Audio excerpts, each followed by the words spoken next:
జోహార్ comrade Sitaram గారు. గౌరవనీయులు సభాధ్యక్షులు పెద్దలు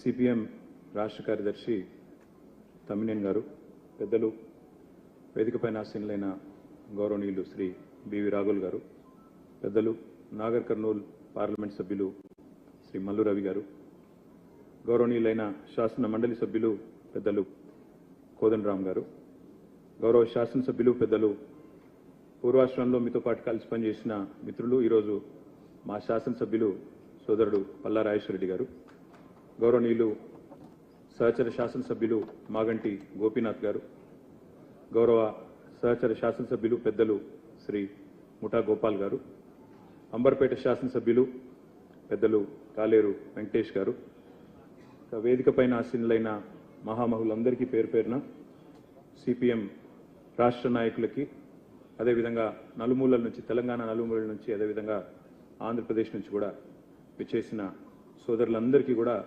హృదయపూర్వకంగా నమస్కారం.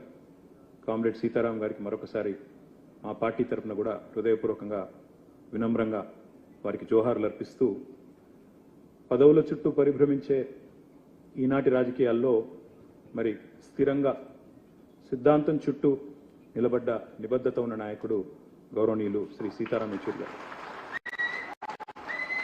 ఎప్పుడు ఏ కండువా మారుస్తారో తెలియని ఫిరాయింపుల ఈ కాలంలో కడదాకా కమ్యూనిస్టుగా బతికిన ఆదర్శ నేత, ఢిల్లీలో వెలిగిన అసలైన హైదరాబాదీ బిడ్డ యెచూరి గారు. హైదరాబాదీ బిడ్డ అని ఎందుకంటున్నా అంటే, మాకు కూడా పూర్వాశ్రమంలో కొంత కనెక్షన్ ఉంది. అదేమంటే, వారు చదువుకున్నది ఆల్ సెయింట్స్ స్కూల్లో, నేను చదువుకున్నది దాని పక్కనే రోడ్ యువతల గ్రామర్ స్కూల్లో. అదేవిధంగా వారి తర్వాత నిజాం కాలేజీలో గ్రాడ్యుయేషన్ చేశారు. నేను కూడా కొద్ది కాలం తర్వాత నేను కూడా అక్కడే చేస్తున్నాను. కాబట్టి అందుకే హైదరాబాద్ బిడ్డ అనే మాట వాడతాం. ఓట్ల రాజకీయం వేరు, ప్రజల రాజకీయం వేరు.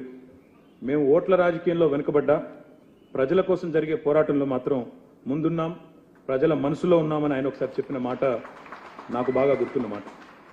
నాయకులుగా, పాలకులుగా ఉండి పోరాటాలంటే తెలియని వారు ఎందరో ఉండొచ్చు. ప్రజలంటే కేవలం ఓటు బ్యాంకులుగా మాత్రమే చూసేవారు ఇంకెందరో ఉన్నారు.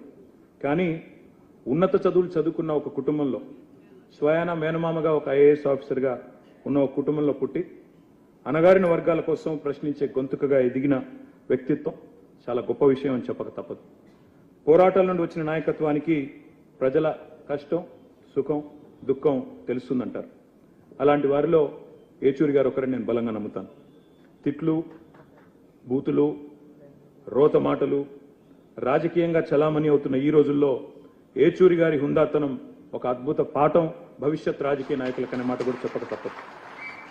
ఎమర్జెన్సీ చీకటి రోజుల్లో, జైలు జీవితం తర్వాత భారతదేశంలో ఆనాడు అత్యున్నత స్థానంలో ఉన్న శ్రీమతి ఇందిరాగాంధీ గారి ముందు నిలబడి ఒక సామాన్య విద్యార్థి నాయకుడు ఒక్క మాట కూడా తణుకకుండా మీరు రాజీనామా చేయండి అని మాట్లాడాలంటే ఎంత గుండె ధైర్యం కావాలో ఒక్కసారి ఆలోచించండి. నేను కోరుతాను.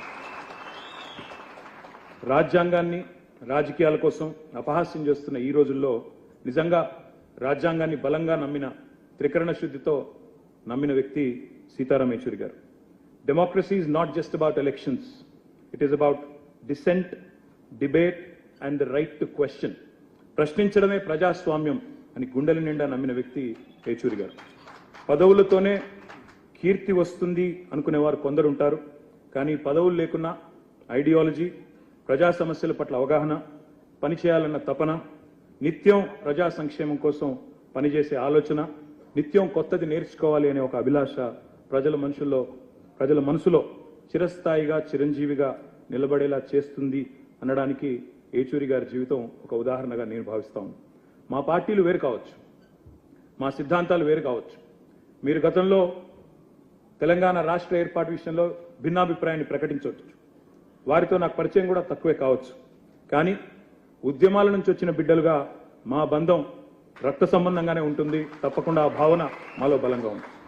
బతికున్నంత వరకు ప్రజల కోసం బతకడమే కాదు, చనిపోయాక కూడా తన దేహాన్ని భవిష్యత్తులో ఈ దేశ ప్రజానీకానికి వైద్యం అందించే డాక్టర్లకు ఉపయోగపడాలనే యెచూరి గారి ఆశయం చాలా గొప్పది.